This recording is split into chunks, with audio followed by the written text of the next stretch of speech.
क्या आपने कभी सोचा है कि जिस पेंसिल को बचपन से इस्तेमाल करके आप यहाँ तक पहुँचे हैं वो होती तो लकड़ी की है, लेकिन उसके अंदर ये ब्लैक कलर की लिड कैसे डाली जाती है। या फिर गाड़ी में लगे एयरबैग्स जो रोजाना हजारों लोगों की जान बचाते हैं वो एक्सीडेंट के वक्त इतना जल्दी कैसे ओपन हो जाते हैं। और सबसे बढ़कर ये कि इतिहास का सबसे पहला एयरबैग कब और क्यों बनाया गया था। अगर वीडियो देखने में मजा आ रहा है तो टेक इन्फो को सब्सक्राइब करके नोटिफिकेशन भी ऑन कर लें। दोस्तों, रोजाना जिंदगी में हम बहुत सारी ऐसी चीजें इस्तेमाल करते हैं जिसका फायदा तो हमें मालूम होता है, लेकिन उनको कितनी मेहनत और टेक्निक से तैयार किया जाता है ये हम में से शायद बहुत कम लोगों को मालूम हो।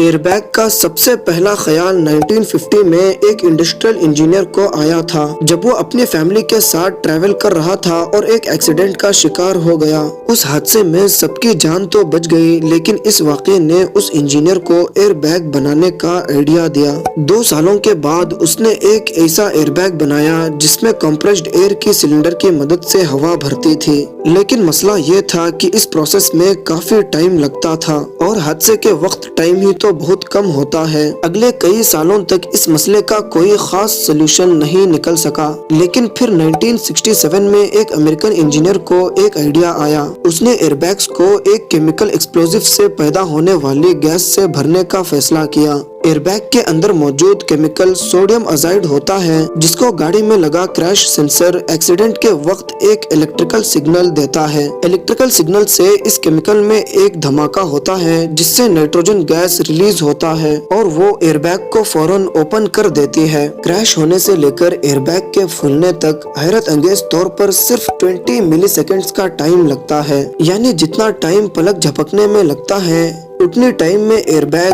5 मरतबा फूल सकता है। एयरबैग की मटेरियल भी काफी खास होती है जिसको एक पीस में बनाया जाता है। दूसरे फैब्रिक्स के मुकाबले में ये मटेरियल काफी मोटा रखा जाता है। एक वक्त में 1000 नायलॉन के धागों से ये मटेरियल बनाया जाता है। अगर इस प्रोसेस में एक भी धागा टूट गया तो सेंसर फौरन मशीन को बंद कर देता है। बेशक ये मशीन बहुत फास्ट चलती है, लेकिन फिर भी ये 1 घंटे में सिर्फ 8 मीटर फैब्रिक बनाती है। एक तरफ फैब्रिक बनता रहता है और दूसरे तरफ ये विंड भी होता रहता है। ये प्रोसेस कंप्लीट होने के बाद फैब्रिक को धोया जाता है। धोने के बाद फैब्रिक गीला हो जाता है, लिहाजा इसको अब गर्म रोलर्स के ऊपर से गुजार कर सुखाया भी जाता है और इसे प्रेस भी किया जाता है। क्योंकि एयरबैग के अंदर गैसेस का प्रेशर बनता है, इसी वजह से इसको एयर टाइट करने के लिए सिलिकॉन की कोटिंग की जाती है। कंप्यूटराइज्ड रोलर्स फैब्रिक पे अच्छी तरह सिलिकॉन को फैला देता है, जिसके बाद फैब्रिक को बड़े बड़े ओवन्स में से गुजारा जाता है ताकि सिलिकॉन अच्छी तरह ड्राई हो जाए। और अब बारी आती है मुख्तलिफ शेप और मुख्तलिफ साइज के एयरबैग्स की कटिंग की। कंप्यूटराइज्ड ऑपरेटेड मशीन हर एयरबैग को एक ही साइज में काटती है। फाइनल इंस्पेक्शन के बाद एयरबैग की सिलाई की जाती है और फिर आखिर में इसकी टेस्टिंग। अब बात करते हैं पेंसिल के बारे में, जिसको अक्सर लिड पेंसिल भी कहा जाता है। असल में इसके अंदर लिड नहीं होता, बल्कि ये ग्रेफाइट होता है जो पेपर पे अपना ब्लॉक इमेज छोड़ देता है। हिस्ट्री में पहली पेंसिल ईयर 1630 में बनाई गई थी। क्योंकि ग्रेफाइट और लिड देखने में एक जैसे ही लगते हैं, इसी वजह से पहले लोग समझते थे कि पेंसिल में लिड डाला जाता है। ये कंफ्यूजन 1789 में क्लियर हो गई और अक्सर लोग पेंसिल को लिड पेंसिल ही कहते हैं। जिस तरह पेंसिल की हिस्ट्री बहुत इंटरेस्टिंग है, उसी तरह इसकी मैन्युफैक्चरिंग प्रोसेस भी। सबसे पहले ग्रेफाइट और क्ले का मिक्सचर बनाया जाता है। ये क्ले अभी सॉफ्ट ही होती हैं कि तब इसको प्रेशर की मदद से